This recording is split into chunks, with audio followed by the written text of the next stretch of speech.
this shows, the bottom of this picture shows a tank car unloading site that's probably slightly larger or at least more visible than the ones that would be at Westway. The ones at Westway is going to be between their tanks and the Imperium tanks.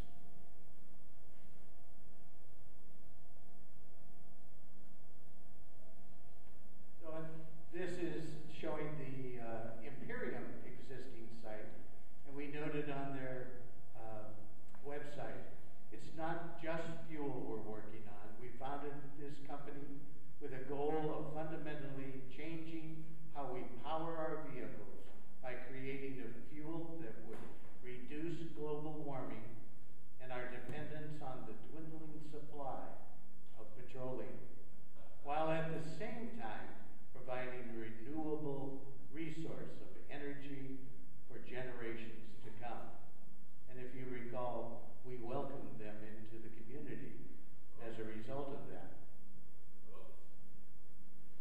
So now this shows what they are proposing. They want to add a total of 9 tanks right next to Fry Creek, which is right here.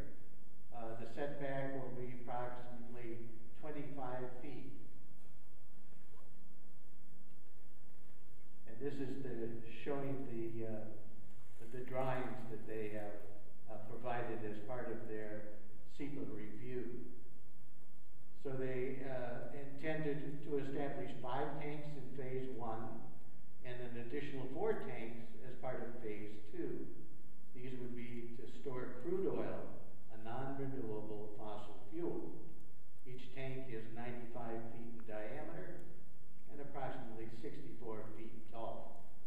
Each tank holds 80,000 barrels with a total of 720,000 barrels for all 9, or approximately 30.24 million gallons of oil.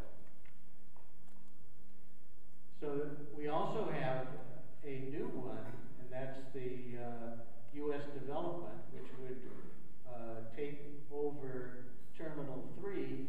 This would be a brand new